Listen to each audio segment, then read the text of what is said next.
하나님 말씀 갈라디아서 1장에서 6장, 갈라디아서 전체 내용으로 우리에게 주시는 말씀의 제목은 그리스도의 복음과 다른 복음. 자, 먼저 1장 2절에 우리가 갈라디아서 그러는데 1장 2절에 보면 함께 있는 모든 형제와 더불어 갈라디아 여러 교회들에게, 그러니까 바울이 갈라디아서를 보냈는데 이 갈라디아서는 갈라디아 교회라는 한 교회에 보낸 게 아니고 갈라디아라는 지역에 있는 여러 교회들에게 보낸 이렇게 회람용 서신입니다. 여러 교회에 보내진 겁니다. 지도로 한번 보세요, 여러분.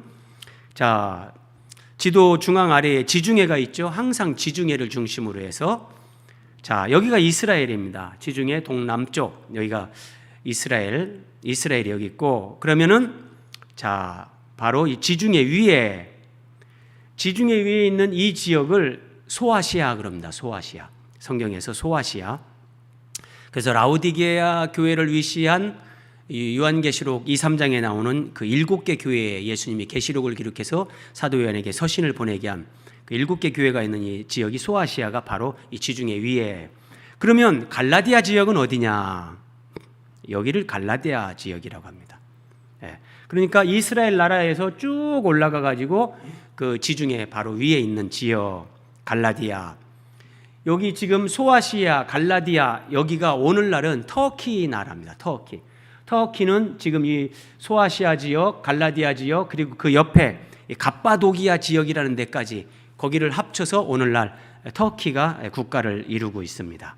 자, 이 갈라디아 지역에 사도 바울이 보낸 여러 교회에 이게 회람용 서신이었다. 자, 그래서 이 사도행전에 보면 갈라디아 지역에 비시디, 안디옥, 이고니온, 루스드라, 더베 뭐 이런 데가 나옵니다. 자, 이런 여러 곳에 이제 바울을 통해서 교회가 세워졌는데, 그런데 1장 6절에 보니까 그리스도의 은혜로 너희를 부르신 이를 이같이 속히 떠나, 예수 그리스도의 십자가 은혜로 부름을 받고 구원을 경험한 이 갈라디아 지역에 그리스도인들이 있었는데 그들이 속히 떠났다는 거예요.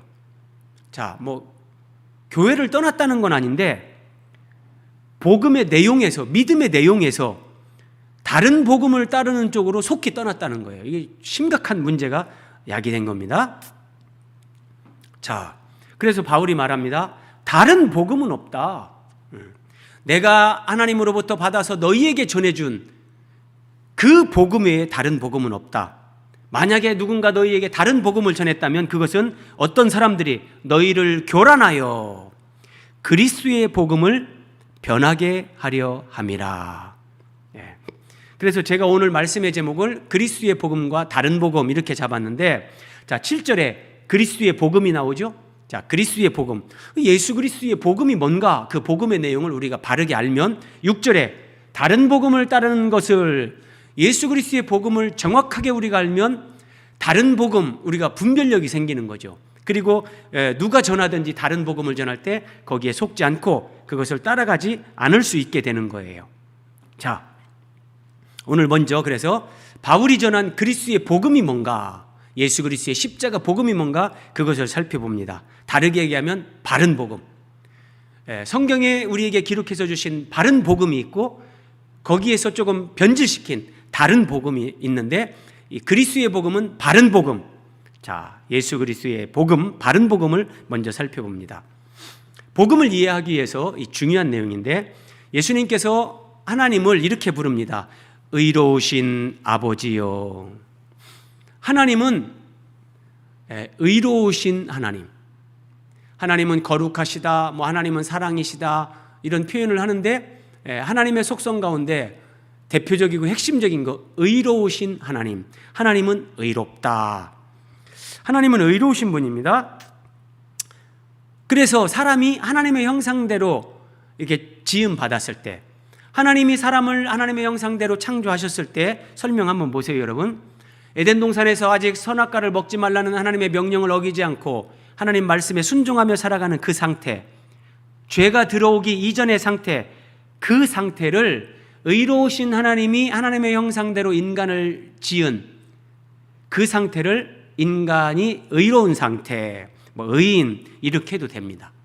하나님과 똑같은 건 아니지만 이때를 이제 우리가 의롭다 이렇게 하는 겁니다. 그래서 의로우신 하나님과 하나님의 형상대로 지음받은 인간이 에덴 동산에서 하나님과 함께 살면서 교제가 가능했던 거예요.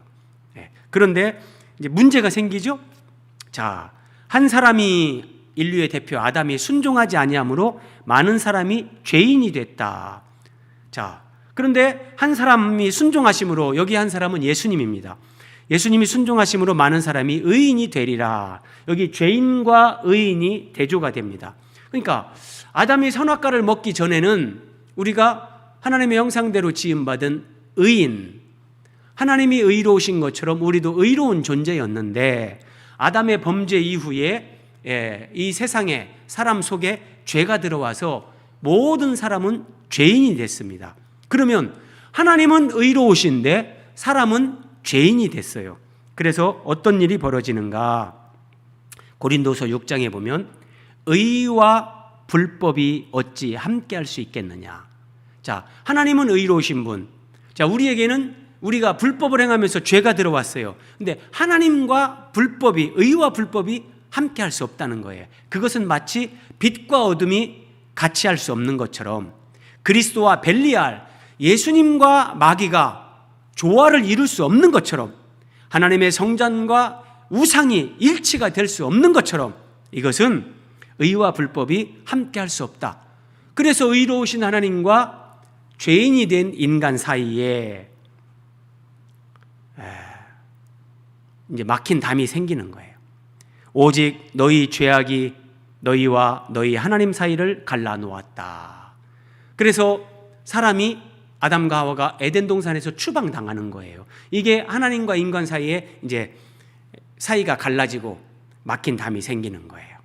자, 이 상태, 인간이 에덴에서 추방당하고 그 하나님과 분리되고 단절된 상태, 하나님과 단절된 인류의 절박한 수건이 무엇인가? 그것은 어떻게 하면 인간이 다시 하나님께로 돌아갈 수 있는가? 어떻게 하면 아담과 하와가 다시 에덴 동산으로 복귀할 수 있는가? 이거예요.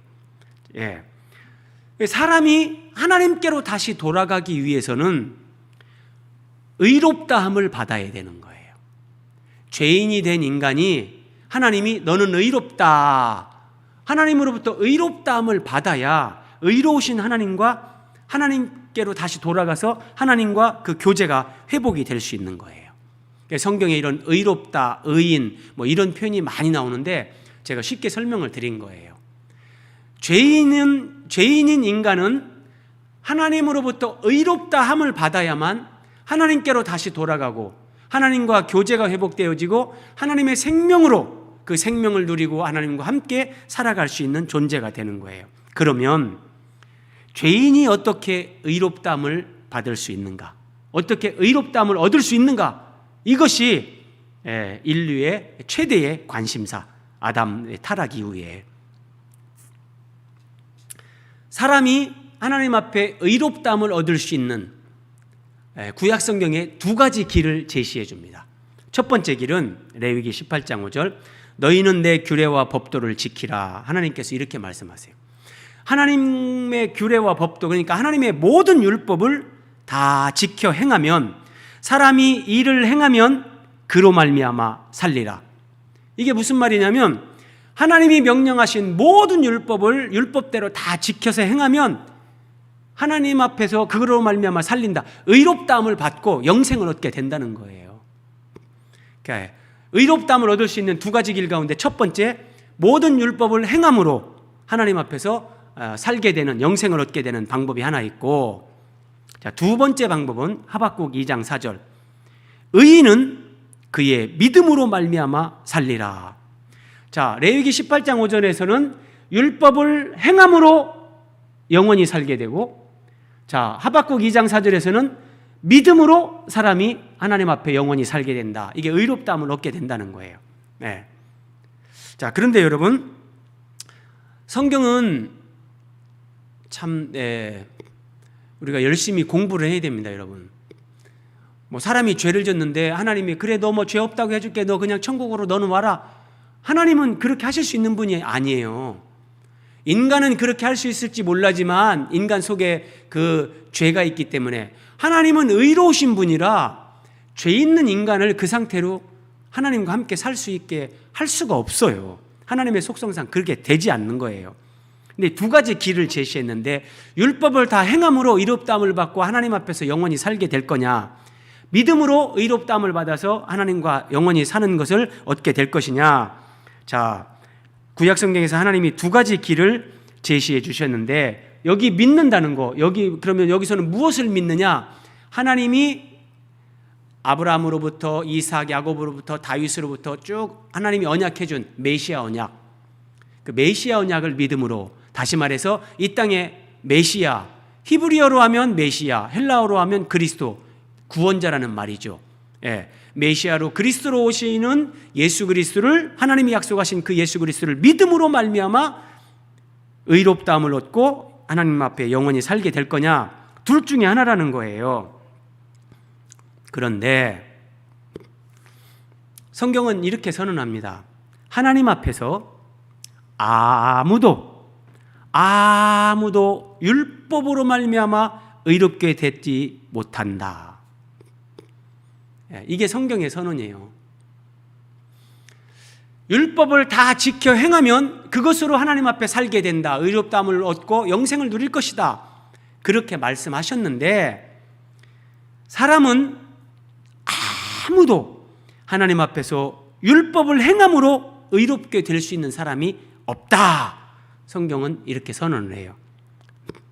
자, 이것을 한번 확인해 보겠습니다. 자, 율법 그 중에 대표적인 거, 핵심은 십계명입니다. 자, 이 십계명 가운데, 그러면 이 정말 중요한 말씀이거든요. 이 십계명 가운데 이 말씀을 듣는 여러분 한번 대답해 보세요. 여러분은 10가지 계명 가운데 어떤 계명이 가장 어려울 거라고 생각을 하십니까? 이 10가지 계명 가운데 가장 어려운 것이 뭔가 한번 말씀해 보십시오. 옆에 누가 계시면 두 분이 서로 대화를 나눠보십시오.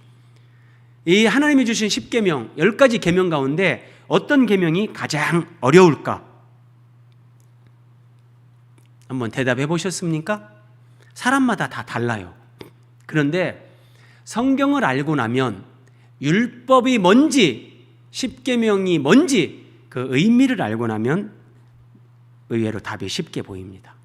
자, 여러분, 제8계명에 도둑질하지 말라 이런 계명이 있습니다. 그런데 10번째 계명에 보면 내 이웃의 집을 탐내지 말라는 말씀이 2번이나 나옵니다. 그러면 여러분, 제8계명 도둑질하지 말라는 것과 10번째 계명 탐내지 말라는 말씀의 차이를 여러분 아시겠습니까? 이 차이를 아는 사람은 그래도 이제 성경을 나름대로 깊이 있게 알고 하나님의 은혜를 더 깊이 있게 알고 신앙이 성장하고 성숙해가는 그 단계로 진입한 사람이라고 그래도 말씀드릴 수 있습니다. 내가 예수 믿고 20년, 30년, 50년이 됐지만 아이고, 뭐 8계명하고 10계명하고 뭐 차이가 있습니까? 이것이 분별이 되지 않는다면 그만큼 아직 성경에 대해서, 죄에 대해서 심각하게 깨닫지 못하고 있다는 거예요. 자, 여러분, 도둑질하지 말라는 8계명은 도둑질하지 말라, 행위입니다. 행위에 관한 말씀이에요. 도둑질만 안 하면 됩니다. 그런데 탐내지 말라는 10번째 계명은, 탐내는 것은 여러분 행위가 아닙니다. 마음으로 탐내는 것, 탐심. 그래서 10번째 계명은 행위가 아니라 마음에 관한 거예요. 마음에 관한 거.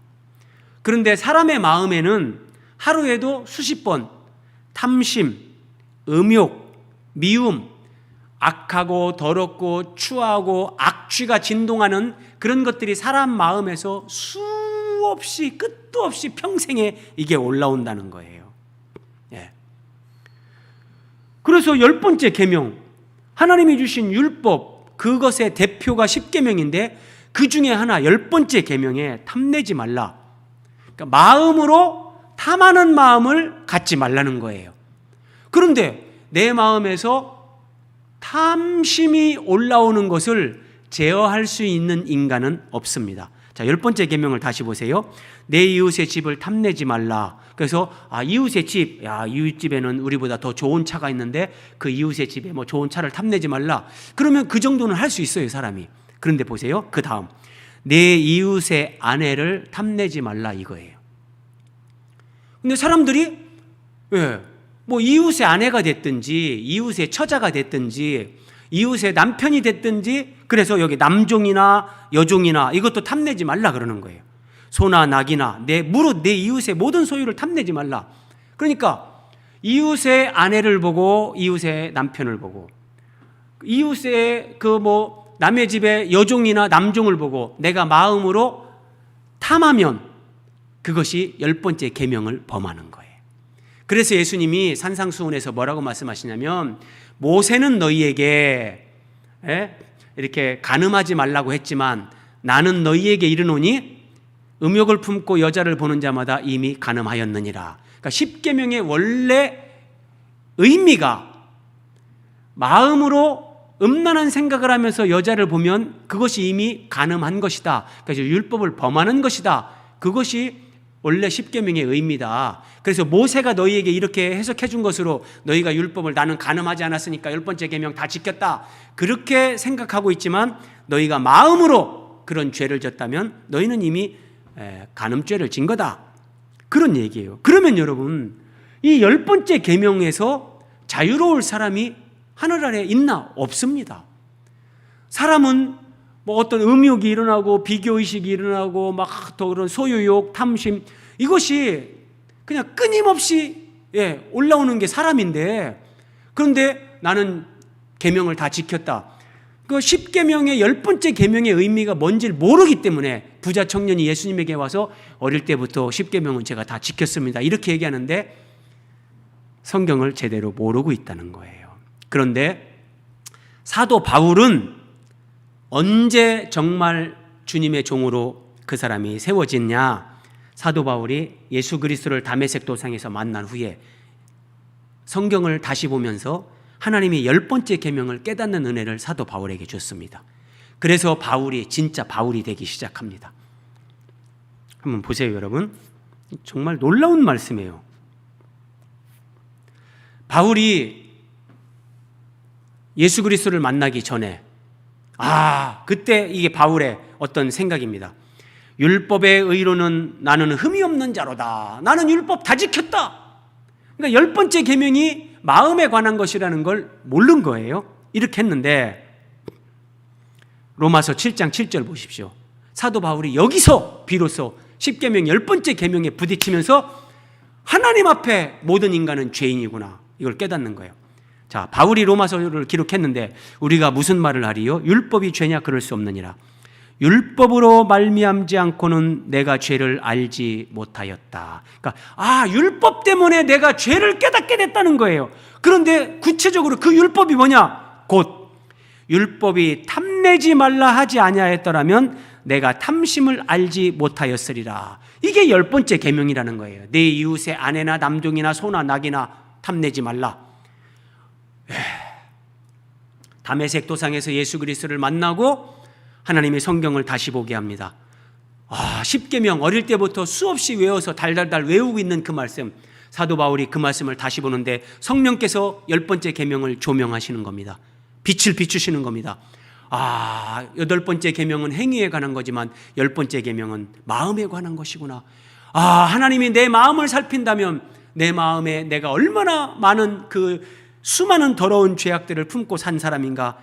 그래서 바울의 고백이 이렇게 달라집니다. 죄인 중에 내가 괴수다. 괴수, 우두머리란 말이에요. 죄인 중에 내가 정말 죄가 가장 많은 자다. 율법의 의로 흠이 없다라고 했던 사람이 죄인 중에 내가 괴수다, 이렇게 고백이 바뀌는 거예요. 그러니까 여러분, 율법으로 말미암지 않고는, 율법을 내가 진지하게 율법을 보지 않고는 죄를 깨닫지 못하는 거예요.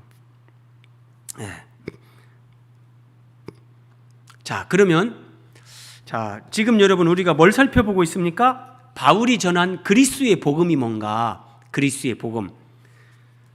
그래서 이제 율법으로 죄를 깨닫는데, 율법으로 죄를 깨닫기만 하면 인간은 절망해요. 죄를 깨달은 다음에 내가 거기서 구원받을 길이 없다면 깨닫나 안 하죠. 그렇죠? 근데 하나님은 죄를 깨닫게 한 다음에 우리에게 구원받을 수 있는 길을 주시는데, 자, 바울이 전한 복음이 뭐냐? 바울이 전한 그리스도의 복음, 그걸 살펴보는 겁니다. 로마서 1장 17절. 복음에는 하나님의 의가 나타났다. 여러분, 정말 이것은 바울이 떨리는 심장으로 감격에 감격스러운 그런 뜨거운 가슴으로 선포하는 거예요. 복음에는 하나님의 의가 나타났다. 바울이 선포하는 겁니다. 여러분, 앞에서 제가 설명드렸잖아요. 아담의 범죄 이후에 의로우신 하나님 앞에 인간이 돌아갈 수 있는 길, 하나님과 함께 살 수 있는 길, 다르게 얘기하면 구원받고 영생을 누릴 수 있는 길, 그것은 사람이 의롭다함을 받는 것밖에 없어요. 그런데 어떻게 의롭다함을 받는댔죠? 율법을 다 지켜 행하든지 아니면 믿음으로 의롭다함을 받든지 둘 중에 하나인데, 그러면 인간은 율법을 다 지킬 수 없는 존재라는 것은 증명이 됐고, 그런데 복음에는 하나님의 의가 나타났다. 그러니까 이 복음을 알고 우리가 복음을 바르게 믿으면 하나님으로부터 의롭다함을 받을 수 있는 그게 나타났다는 거예요. 복음에는 하나님의 의가 나타났다. 그러니까 죄인이 구원받을 수 있는 길이 여기에 있습니다. 그래서 이것을 복음, 기쁜 소식, 굿뉴스. 그러면 복음이 뭐냐? 이 복음은 하나님이 선지자들을 통하여, 구약의 선지자들을 통하여 그의 아들, 하나님의 아들 예수님에 관하여 성경에 미리 약속하신 것이다. 예. 그래서 여러분, 구약 성경이 굉장히 중요한 거예요. 구약 성경이 없으면 우리는 예수님이 그리스도라는 것을 알 수가 없어요. 복음은 한마디로 하나님의 아들 예수님에 관한 거라는 거예요. 그런데 그것은 성경에 미리 약속되어 있는 거다. 그러면 하나님의 아들에 대한 어떤 내용들이 성경에 약속이 되어 있냐? 육신으로는 다윗의 혈통에서 나셨다. 자, 설명 보면서 한번 여러분 눈으로 따라와 보세요. 자, 육신으로는 다윗의 혈통에서 나셨다. 그러니까 하나님이 하나님의 아들을 아브라함과 다윗의 자손으로 보내겠다고 약속하셨는데, 이제 진짜 아브라함의 혈통을 통해서 다윗의 자손으로 예수님이 이 땅에 오셨다는 거고, 그 예수님이 십자가에서 우리의 죄를 짊어지고 대신 죽으시고 죽은 자 가운데서 부활하셨다. 이게 복음의 핵심 내용. 설명을 쉽게 풀어서 쓰면 이거예요. 복음은 하나님의 아들에 관한 것이고, 하나님의 아들에 관한 구체적인 내용은 하나님께서 아들 예수님을 다윗의 혈통으로 사람이 되어 이 땅에 태어나게 하시는 것, 그리고 이 땅에 오신 예수님은 세상 죄를 지고 십자가에서 대신 죽으심으로 우리의 죄값을 지불하시고 죄인들을 속량하셨다. 죄값을 지불하시고 우리를 해방시켰다. 구속하셨다. 그것이 끝이 아니라, 그리고 예수님은 부활하심으로 사망 권세, 마귀란 놈이 이 사망 권세를 가지고 사람들을 지배했는데 예수님이 부활하시면서 사망 권세를 깨트리고 이기시는 거예요. 예. 그래서 예수님의 부활, 사망 권세를 이기시고 믿는 자들에게 이제 의로움을 얻게 하고 하나님의 자녀가 되게 하고 영생 천국을 얻게 하셨다. 이것을 그리스도의 복음, 또 다른 데서는 하나님의 복음 그러시는 거예요. 하나님이 계획하시고 예수님이 그걸 성취하시고 성령 하나님이 오셔서 우리에게 그걸 깨닫게 하고 믿게 하시는 거. 하나님의 복음, 그리스도의 복음. 바울은 내가 전한 복음 그러는 거예요. 사도 바울이 전한 복음이 바로 이 하나님의 복음, 그리스도의 복음. 이게 복음이란 말이에요. 이게 복음. 이 복음을 바르게 알면 다른 가짜 복음, 거짓 복음, 다른 복음을 전할 때 우리가 분별을 할 수 있는 거예요. 그래서 다시 바울이 막 힘주어서 이렇게 얘기합니다. 사람이 의롭게 되는 것은 죄인이 어떻게 하나님 앞에 의롭게 될 수 있는가? 율법의 행위로 할 수 있는 것이 아니다. 오직 예수 그리스도를 믿음으로 된다. 사람이 하나님 앞에 의롭게 되는 것은 오직 예수 그리스도를 믿음으로만 된다. 그런데 갈라디아서 2장 21절, 만약에 단 1%라도 0.1%라도 만일 사람이 의롭게 되는 것이 율법으로 가능하다면, 사람이 율법을 지켜서 의롭게 되는 것이 뭐 1억 명에 1명, 지구촌 77억 가운데 1명이라도 그렇게 할 수 있는 사람이 있다면 그리스도 예수님이 헛되게 죽었다. 단 1명이라도 율법을 지켜서 의롭다함을 얻을 수 있는 사람이 있다면 예수님은 헛되게 죽은 거다. 이렇게 얘기하는 거예요. 그러니까 무슨 말입니까? 사람은 율법으로 의롭다함을 얻을 사람이 없고, 그래서 예수님이 우리에게 의를 얻게 하시기 위해서 예수님이 대신 죽으신 것이다. 결국은 이 얘기죠. 자, 오직 예수 그리스도를 믿음으로 의롭게 되어 구원을 얻는다. 이것이 그리스도의 복음, 하나님의 복음, 바울이 전한 복음. 바울은 내가 전한 복음 이렇게 얘기를 합니다. 자, 여러분 이제 충분히 이해하셨죠? 그리스도의 복음에 대해서. 자, 그런데 다른 복음, 이 그리스도의 복음에 누군가 이 그리스도의 복음을 오염시키면서 변질시키면서 다른 복음을 갈라디아 지역에 전했다는 거예요. 그러면 갈라디아 지역에 전한 다른 복음의 내용이 뭔가 살펴봅니다. 갈라디아 6장에 나옵니다. 무릇 육체의 모양을 내려하는 자들이, 잘 보세요, 억지로 너희에게 할례를 받게 함은, 여기 너희는 갈라디아 지역에 예수님을 믿고 구원받은 사람들이죠. 자, 그리스도인들이에요. 그런데 그 예수님을 믿고 구원받은 그리스도인들에게 억지로 할례를 받게 했다는 거예요. 그러니까 다른 복음은 예수 믿는 사람들에게 당신들 예수만 믿는 것으로 구원받는 게 아니야, 예수도 믿고 할례도 받아야 돼, 이렇게 억지로 할례를 받게 했다는 거예요.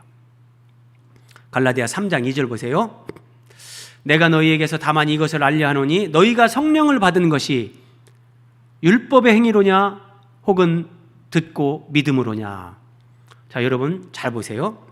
사도 바울이 지금 갈라디아 지역의 교인들에게 너희가 성령을 받은 것이 율법의 행위로냐, 그냥 율법을 다 지켜서 성령을 받았냐, 아니면 예수 그리스도의 복음을 듣고 믿음으로 성령을 받았느냐, 이렇게 지금 묻고 있어요. 근데 바울이 왜 이렇게 묻냐? 갈라디아 지역의 거짓 교사들, 오늘날로 하면 가짜 목사들이 와서 할례를 막 받게 하는 거예요. 예수 믿는 사람들한테. 당신들이 예수 믿는데 할례도 받아야 구원받는다, 이렇게 가르친 거예요. 그래서 바울이 묻는 거예요.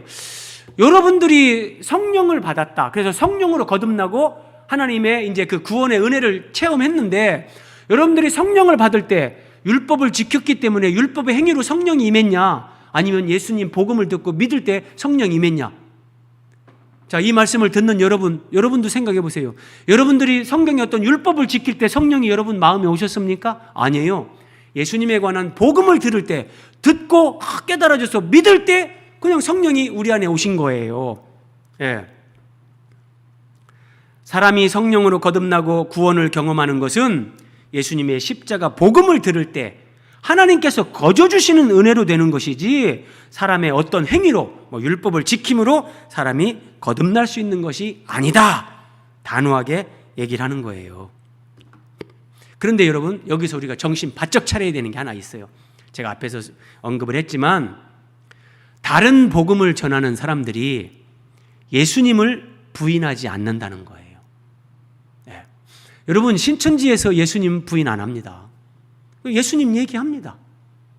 예수님 얘기를 하면서, 그런데 예수님 뒤에 이제 우리 이만희 총회장님이 오셨는데 말씀을 해석해 주는 자, 이긴 자, 그러면서 이제 예수님 믿는 사람들이 이 이만희 총회장님을 통해서 이제 구원의 완성에 이르게 된다, 이런 식으로 얘기를 하는 거예요. 예수님을 부인하면 그리스도인들이 이거 다 가짜다, 쉽게 알 거예요.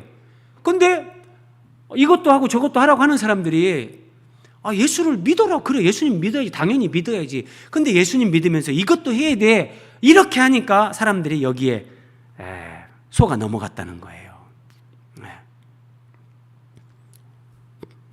자, 다시 한번 이 내용이 중요해서 한번 하나님이 우리에게 주신 구원의 은혜, 그 그리스도의 복음의 은혜, 그 내용을 한번 정리해 봅니다.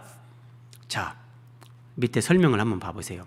이게 그리스도의 은혜, 하나님의 은혜, 복음 이것을 압축한 거예요. 갈라디아서 1장 4절이. 첫 번째 그리스도 예수님께서, 두 번째 하나님 우리 아버지의 뜻을 따라 이 세상에 사람으로 오셨고, 하나님 아버지의 뜻을 따라 우리 대신 십자가를 지시고 이 악한 세대에서 우리를 건지시려고 동그라미 4번 우리 죄를 대신 속하기 위하여 예수님이 십자가에서 대신 죽으셨다. 갈라디아서 1장 4절 이게 다 나오는 거예요. 이것이 은혜이며 이것이 복음이다. 그래서 이걸 믿는 자들이 구원을 받는 거예요. 이게 그리스도의 은혜, 그리스도의 복음이었어요. 그런데 동그라미 6번 복음을 변질시키는 자들은 이 예수 그리스도의 십자가 은혜 여기에다가 할례를 받아야 된다. 할례를 더하는 거예요. 이게 복음이다 이렇게 가르치는 거예요. 그래, 십자가 은혜 소중해. 맞아. 예수님 십자가 은혜로 우리가 구원받아. 근데 거기다가 할례도 받아야 돼. 그것이 복음이고 구원이라고 그렇게 가르친 거예요. 근데 사도 바울은 이것은 다른 복음이다. 저주받을 짓이다. 단호하게 얘기한 거예요. 한번 보세요, 여러분. 다른 복음을 전하면 어떤 문제가 생기냐면, 구원이라는 것은 믿음으로 말미암아 너희가 구원을 받았다. 그 은혜로. 이것은 너희에게서 난 것이 아니요 하나님의 선물이다 그래요.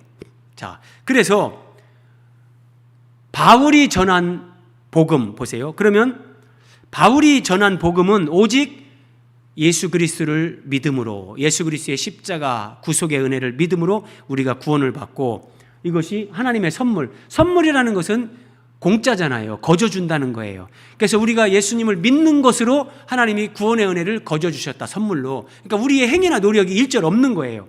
그런데 다른 복음을 전하는 자들은 이 복음에다가 율법을 더해야 구원받는다, 믿음에다가 할례를 받아야 구원을 받는다, 이렇게 가르쳤는데 이건 다른 복음이다.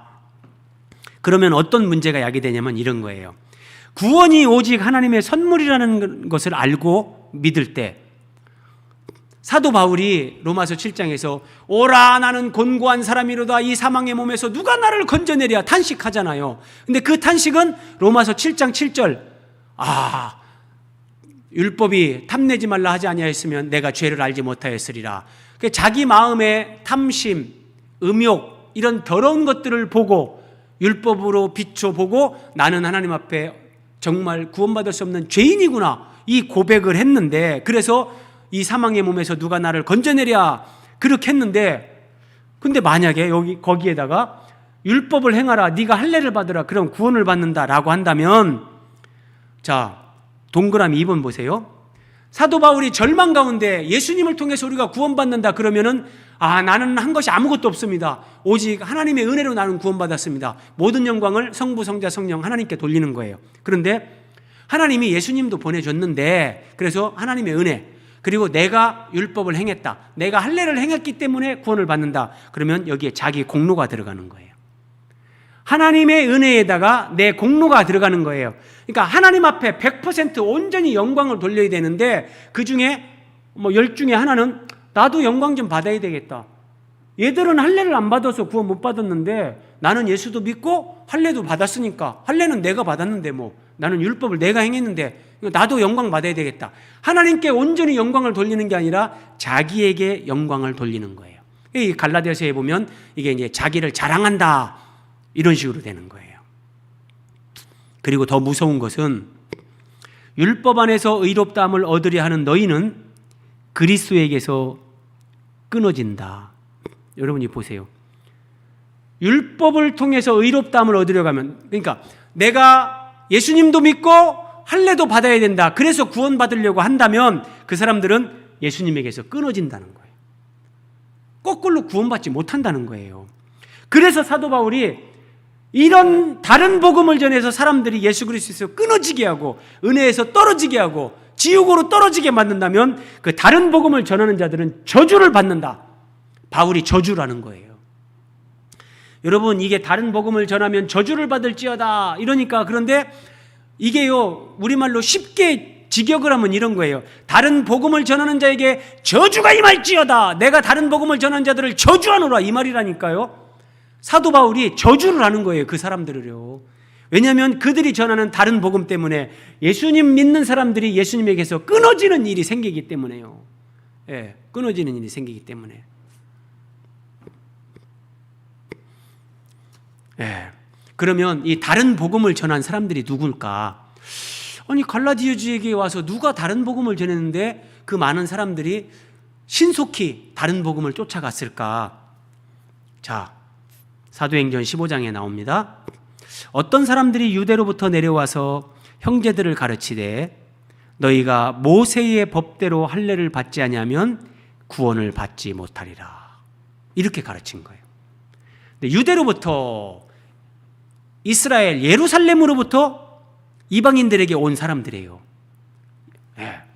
이게 이제 문제가 심각해진 거예요. 이방인들 중에 예수님 믿는 사람들에게 이게 예루살렘 교회에서 예수님을 믿는 사람들 가운데 유대적인 배경을 가진 사람들이 이방인들에게 와서 당신들 예수님 믿는 거 좋은데 예수님 믿고 할례도 받아야 구원받는다니까 이렇게 가르치는 거예요. 모세의 법대로 할례 받지 않으면 구원 못 받아 이렇게 가르친 거예요.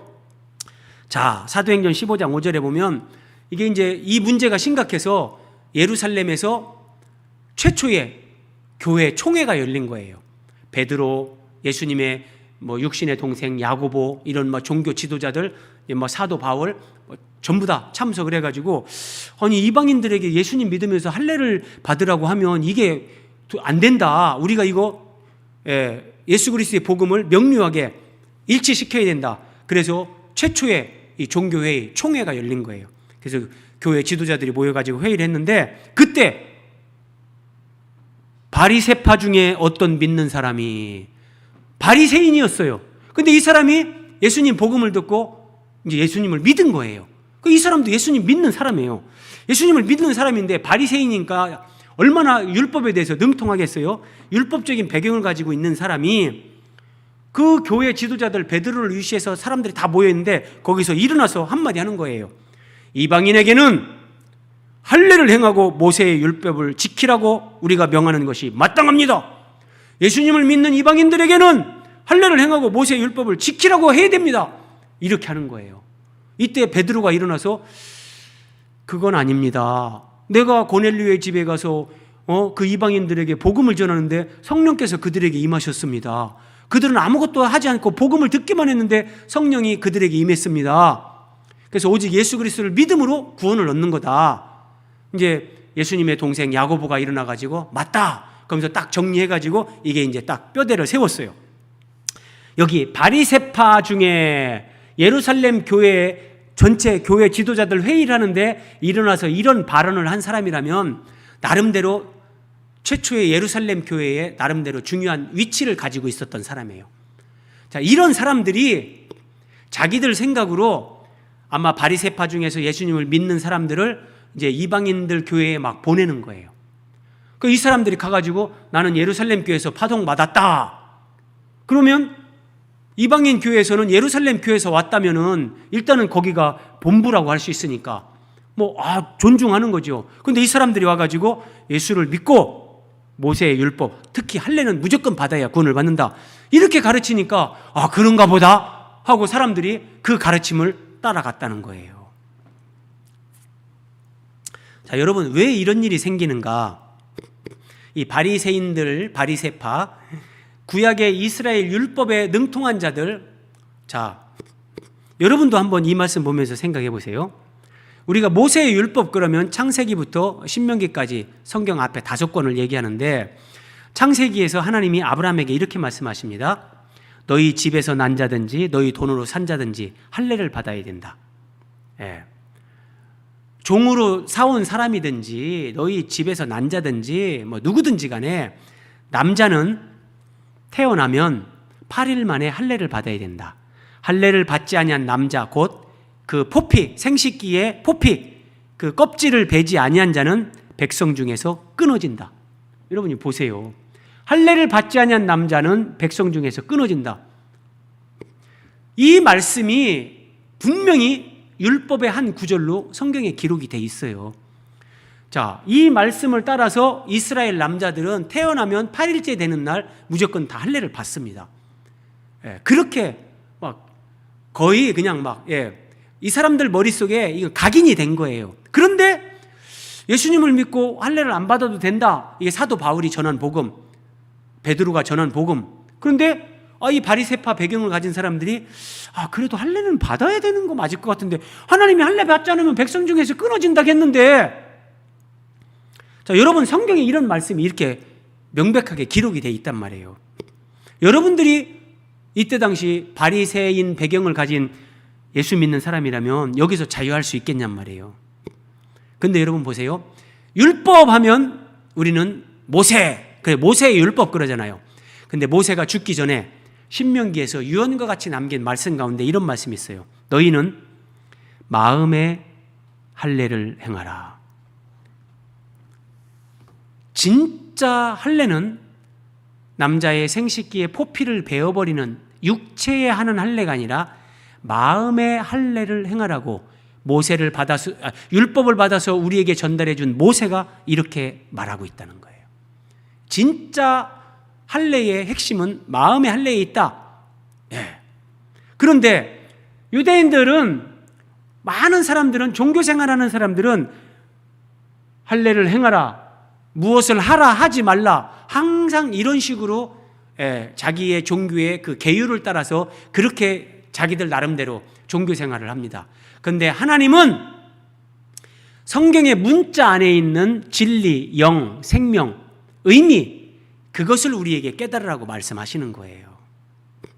자, 그러면 여기에서 이제 마지막으로 한 가지 더 생각합니다. 아니, 태어난 지 8일째 되는 날 할례를 행하지 않으면 하나님 백성에서 끊어진다. 그럼 구원받지 못한다는 말인데, 그런 율법에 분명한 그런 조항이 있는데 또 마음의 할례를 행하라. 그럼 우리는 무엇이 옳은 겁니까? 어떻게 해야 됩니까? 막말로 율법을 다 지키면 산다, 레위기에 말씀을 하시고, 하박국 2장에는 믿음으로 말미암아 살리라.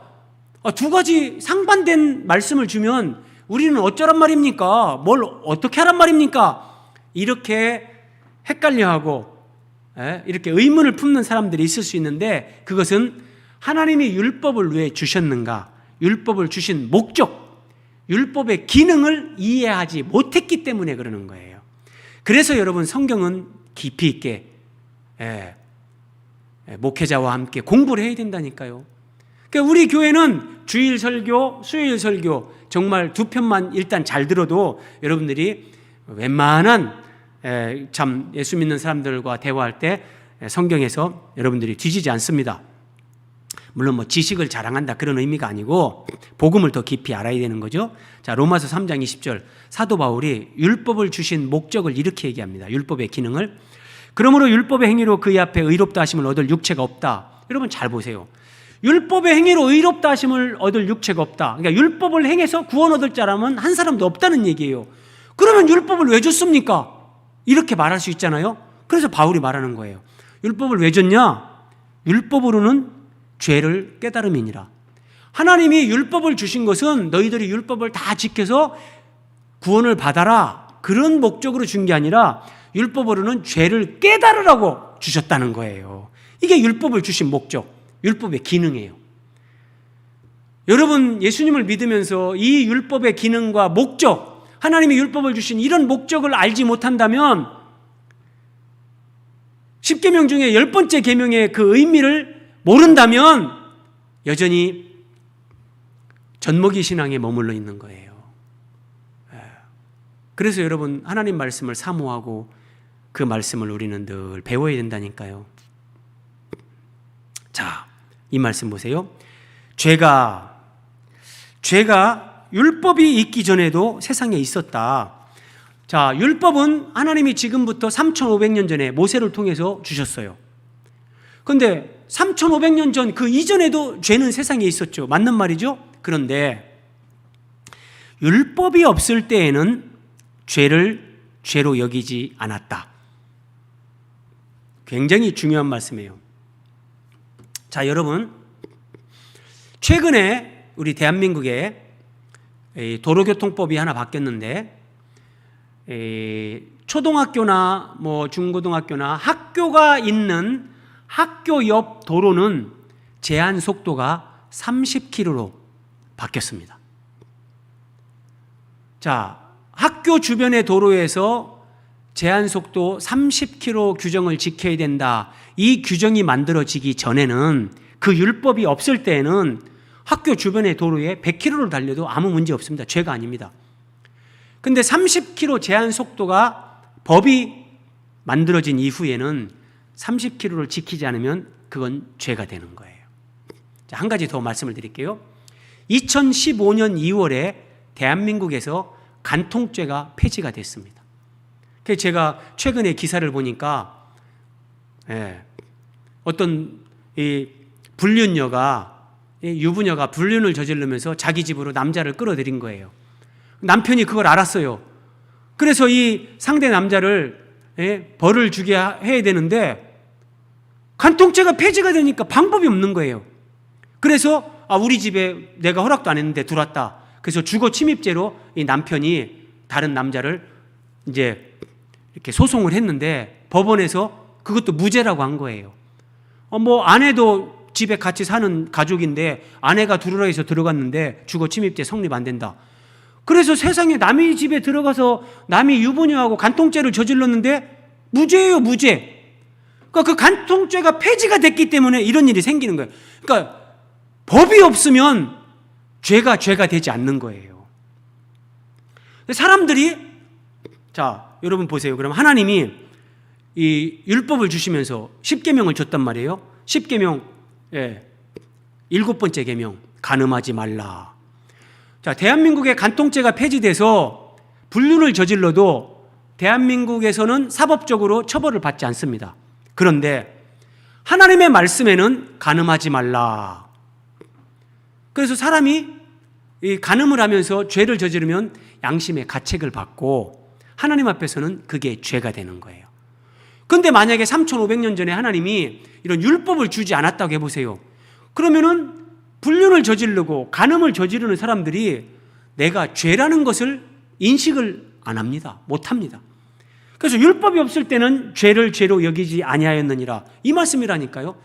그래서 하나님이 율법을 주신 것은 율법으로는 죄를 깨달음이니라. 율법을 지켜서 너희가 구원을 받아라가 아니라 율법으로 죄를 깨닫게 하는 거예요. 굉장히 깊은 말씀이에요. 자, 율법의 기능, 율법을 주신 목적. 첫 번째는 그 율법으로 죄를 깨닫게 하는 거. 그래서 율법을 보면서 내가 죄인이구나. 하나님, 저는 죄인입니다. 나는 죄인이로소이다. 자기 죄를 고백하게 하는 거고, 두 번째 율법의 기능. 이같이 율법이 우리를 그리스도께로 인도한다. 율법이 우리를 그리스도께로 인도하는 초등교사다. 이런 말이에요. 네. 어린이집 승합차들이 아파트 단지마다 아침에 딱 옵니다. 네. 그리고 마치고 또 집에 데려다 줄 때도 막 차들이 옵니다.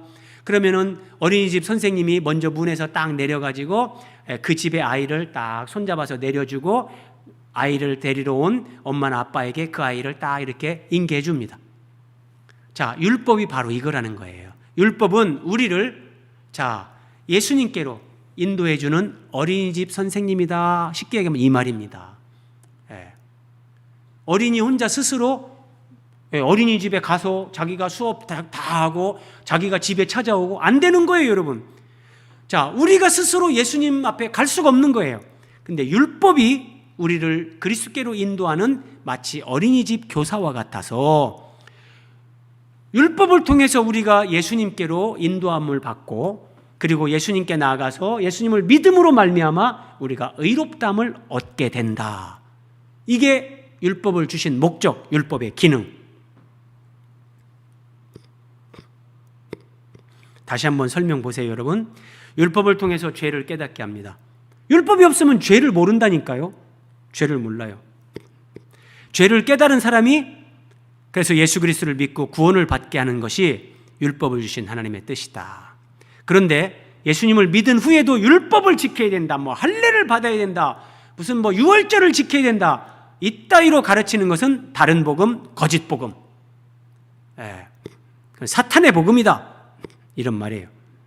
자, 여러분 동그라미 4번 보세요. 만약에 하나님이 율법을 주지 않았다면 여러분, 하나님이 율법을 주지 않았다면 우리는 죄를 깨닫지 못합니다. 죄를 깨닫지 못한다면 우리는 우리에게 예수 그리스도, 우리에게 구원자가 있어야 된다는 거, 그래서 예수님을 바라보는 거, 메시아 언약 누구도 듣지를 않습니다. 그리고 복음을 복음으로, 굿뉴스로, 기쁜 소식으로 받아들이지 않습니다. 하나님이 우리에게 베푸신 은혜, 죄인들에게 예수 그리스도를 믿고 구원 얻게, 그 은혜가 은혜인지를 모릅니다. 동그라미 6번 보세요 여러분.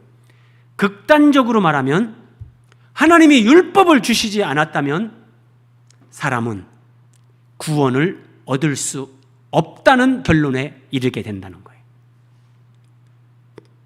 네. 이게 역설적인 것 같지만 이게 율법에 대한 바른 정의라니까요. 하나님이 율법을 주지 않았다면 율법으로 내가 절망을 경험하고 내가 죄인임을 깨닫지만 그것 때문에 우리는 예수님 앞에 나아가고 그것 때문에 예수님을 믿고 의롭다함을 얻고, 그런데 거꾸로 율법을 주지 않았다면 내 죄를 모르니까 거꾸로 구원받을 수 있는 길이 없다는 거예요. 예. 그래서 여러분, 자 보세요. 갈라디아 3장 21절 중요한 말씀이에요. 그러면 율법이 하나님의 약속들과 반대되는 것이냐? 자, 율법을 지켜서 그러면은 율법을 행하는 그 행위로 의롭다함을 받아서 사는 경우가 있다고 했는데, 그러면 그 율법과 하나님의 약속들, 하나님의 약속, 메시아 언약, 예수 그리스도를 믿음으로 구원받는 것과 그럼 반대되는 거냐? 하나님이 반대되는 말씀을 줬단 말이냐? 결코 그럴 수 없느니라. 아니라는 거예요. 제가 앞에서 설명드렸죠. 극단적으로 말씀드릴 때 율법이 없으면 사람은 구원받지 못한다고 한 것처럼, 그래서 율법 때문에 우리는 죄를 알고 예수님을 믿게 되고 구원을 얻게 되는 거. 그러니까 율법과 하나님이 약속하신 메시아 언약, 예수님과는 반대되는 것이 아니라 결국은 같은 거라는 거예요. 같은 거라는 거. 네. 율법을 통해서 예수님께 나아가고 믿고 구원을 얻게 된다, 이 얘기예요. 그러면서 여러분 이렇게 연결이 되는 거예요. 우리가 믿음의 조상이라고 하는 아브라함이 어떻게 의롭다함을 받았느냐? 창세기 15장 6절에서 아브라함이 여호와를 믿으니 여호와께서 이를 그의 의로 여기셨다. 아브라함은 믿음으로 의롭다함을 받은 거예요. 예. 아브라함에게 할례를 행해야 된다, 그렇지 않으면 내 백성에서 끊어진다, 그렇게 말씀하셨지만 정작 아브라함은 믿음으로 의롭다함을 받았다. 마지막 말씀입니다. 그래서 갈라디아 3장 8절에서도 이렇게 얘기하는 겁니다. 이걸 인용하면서 하나님이 이방 사람들, 그들이 믿음으로 말미암아 의로 정하실 것을 성경이 미리 알고 먼저 아브라함에게 복음을 전했다. 예. 하나님이 아브라함에게 복음을 전했다. 예. 그래서 아브라함이 믿음으로 의롭게 되는 거, 예. 예수 그리스도에 관한 메시아 언약을 주고 그걸 믿음으로 의롭게 되는 거. 그래서 아브라함이 믿음으로 의롭다함을 받았는데, 우리 믿음의 조상이 이렇게 의롭다함을 믿음으로 받았는데, 이제 아브라함의 자손이라고 하는 모든 사람들, 유대인이나 헬라인이나 모든 이방인들이 아브라함처럼 믿음으로 의롭게 되는 것은 당연한 거다, 이렇게 결론을 맺는 거예요. 자 여러분, 그리스도의 복음, 다른 복음, 율법의 기능, 세 가지 정확하게 여러분 기억하시면서 어떤 경우에도 흔들리지 말고 더 아름답게 하나님의 사람으로 세워지시기 바랍니다. 우리 기도하겠습니다.